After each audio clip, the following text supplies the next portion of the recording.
Hey everybody, welcome to Drive Thru Review 827. Today we're going to talk again about Warhammer Quest 1995. And a couple of videos ago, I did a video called like the Ultimate Warhammer Quest video. And it's kind of a culmination of some previous videos. And I'll have all these videos linked below.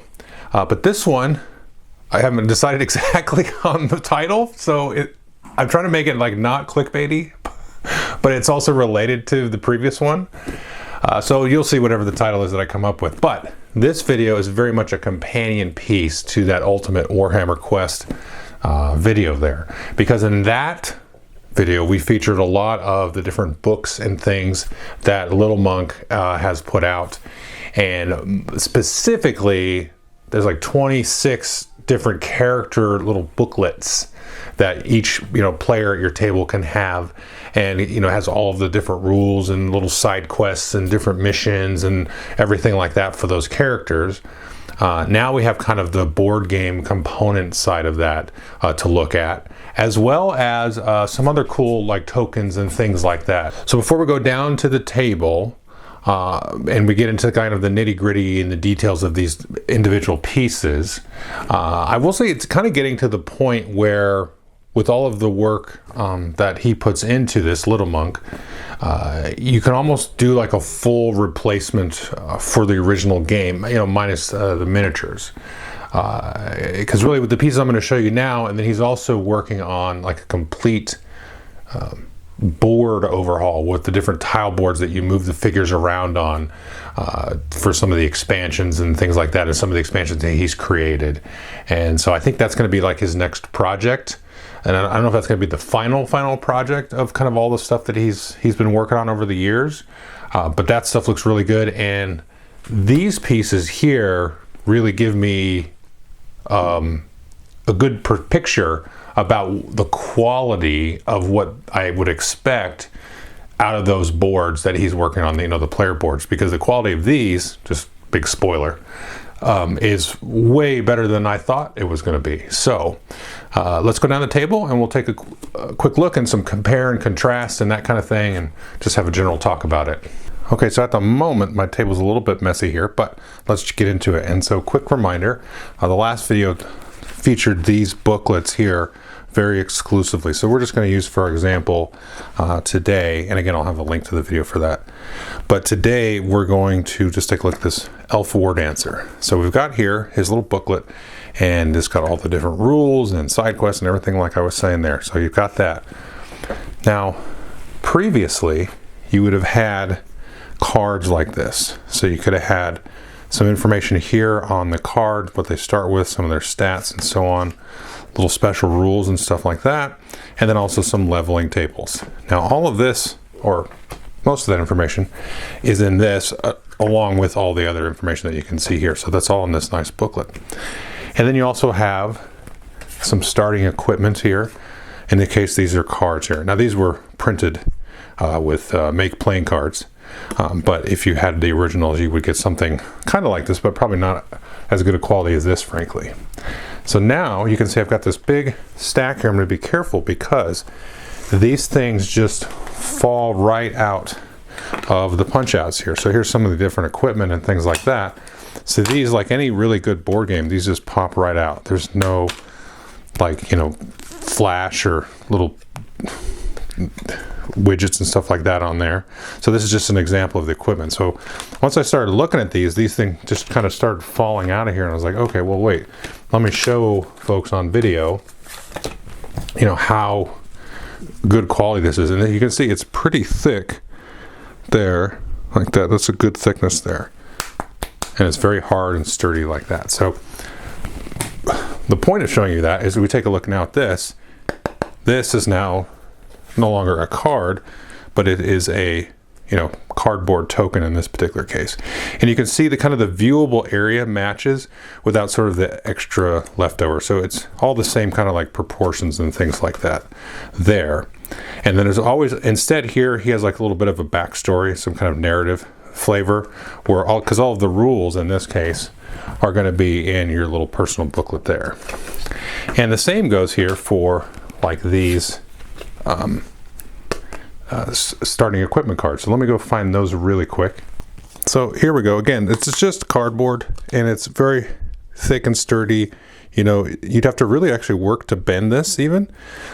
So just anyway, for, you know, a one-man studio like this, just unbelievable for the quality of what he's making there. You know, compare this to these kind of cards here, and cards have their place, obviously. And I've showcased some of the cards and stuff in the last video and in previous videos from him. But this is kind of a nice little addition here, because this is, you know, kind of your always on you starting equipment that you'd have, you know, with this character. And so we can just kind of do a quick sort of show and tell here, and I'll show off some other things. But, you know, we'll see how these just fall out like that. I wanted to show that on a video. I just pick the thing up and they fall out. So you've got, you know, your ex-Blood Bowl player, Halfling Thief, Elf Ranger. We'll get to these in a minute. And these, you know, here is the, you know, equipment here. More of this comes out. And there's a whole mess of these. I mean, I haven't punched all of these yet. And already I'm at a giant stack like this of equipment there. And it's been sitting in my room a few days, and you see there's no like warping or anything really on this. If there is a very, very minimal amount that I can't hardly tell. But so just looking at some of these again, just to look at the characters, because I just like looking at these characters anyway. So you like your Ogre, Pit Fighter, Lord of Arneon, Outlaw, and so on. And so all of the books, you know, that he's got books for, he's now got, in addition to the decks of cards, which I showed you last time, that go with some of these, because some of these guys have special ability decks, or, you know, totems and different things like that go along with them. So now you've got this stuff here to go along with that. So it's just some more characters there. So these are just really, really cool. So once you punch all that out, you're going to be dealing with about this amount of equipment here. So some decent stacks there. And then here's kind of your secondary equipment there. And then here's all of your different character cards.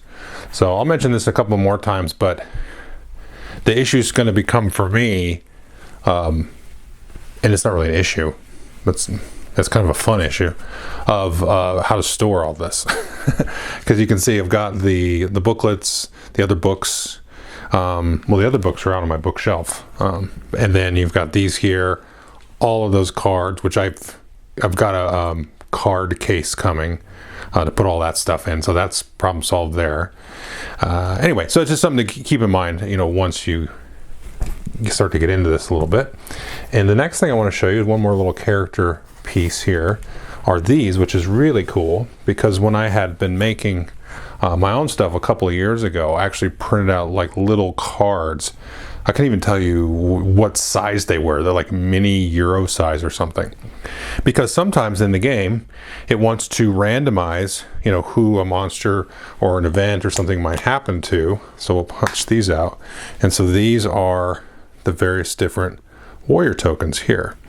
And so if you're trying to randomize, like maybe this is your party or part of your party, barbarian, assassin, and a druid, you know, shuffle these up and draw one. Or maybe you need to like do things in a certain order, stuff like that. So that's why I just printed those little cards. It's just kind of a handy, you know, sort of aid for doing some of those mechanics in the game. But he's got these here, which are much better and just really cool. So you've got all of those.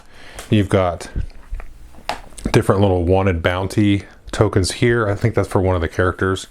And then here you have some replacements for some of the in-game things. So here I've got some power tokens, right?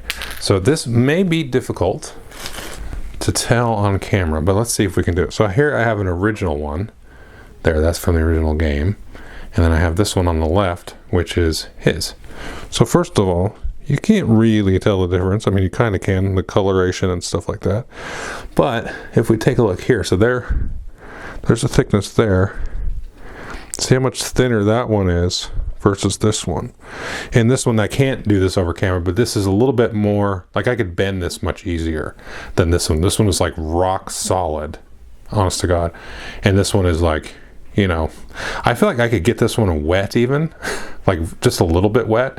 And if I cleared, I'm not going to experiment with it, but if I spilled like soda or water on it or something and quickly cleaned it off, this would probably be pretty close to perfect still. Whereas this material, which I'll show you in another piece, will be a little bit more absorbent of a liquid, just because it's kind of an older school cardboard. We'll get to another piece, but just gives you an example. And so anyway, here's some replacements for that. So luck tokens here, and the gates and things like that, that these will actually slide into some of the doorways and stuff like that. And you've got some other energy and mana tokens, which are very useful. And then these other tokens here for like different little terrain items that you might put on the game. And so these are white backed, just like the originals. So you could mix and match these, you know, to your heart's content. And you've got like trap doors and, you know, chests and lava pits and all that kind of stuff.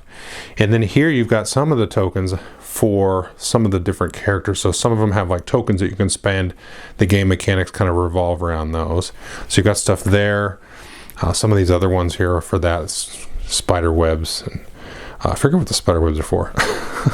But all these other different things that you can use in the game. And then some of these here for obviously other character special abilities and stuff will interact with those. And then this one fell out here. This is like a pit trap and different doors and staircases and stuff. And so this is the one I want to show you. This one already popped out actually. And I've got a stack here of these other ones. These are the originals here. So if we take a look here, compare these, let's get the orientation right. Yeah. So that is, I mean, you can tell there's a little bit more like gloss and shine on these. This is a little bit more of a matte to it. And then again, we'll just do the thickness part there. So you can see these are a little bit thicker. The actual little pieces, I think there's a more noticeable difference there. But on these larger like terrain ones, it's a little bit less noticeable. But it's there. But if I can show you the back, I don't know how well that's going to pick up on the camera. But you can see this is like, how do I explain this? It's matted.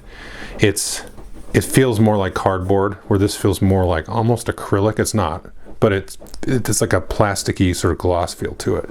There, I feel like that's the good angle. See how there's a little reflective quality there, where there's none here.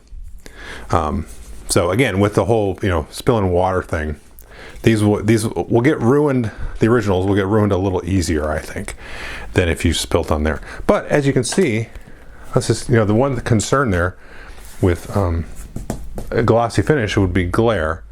But you can see I've got two big kind of like studio lamps going in here, and there's no gloss. So if I do this, just see there's a little bit of gloss there. But again, I have these, you know, for recording video, I have these big old lamps. I don't think in a normal setting you're not gonna really see that. Let's see if this might even see this. Even this does, because I mean, I'm showing it right on the lamp, so it's not any more or worse in terms of the reflective quality there. There we go. Yeah. So anyway, but it's just laying it flat like that without direct light. You know, it's not being super reflective or anything like that. So anyway, I just wanted to kind of give a quick rundown of some of these cool component pieces here. And I'll have links to all this stuff below, like I said, and you can check out some of the older videos. Go check out the Facebook page, check out his website, and all that stuff. So thanks.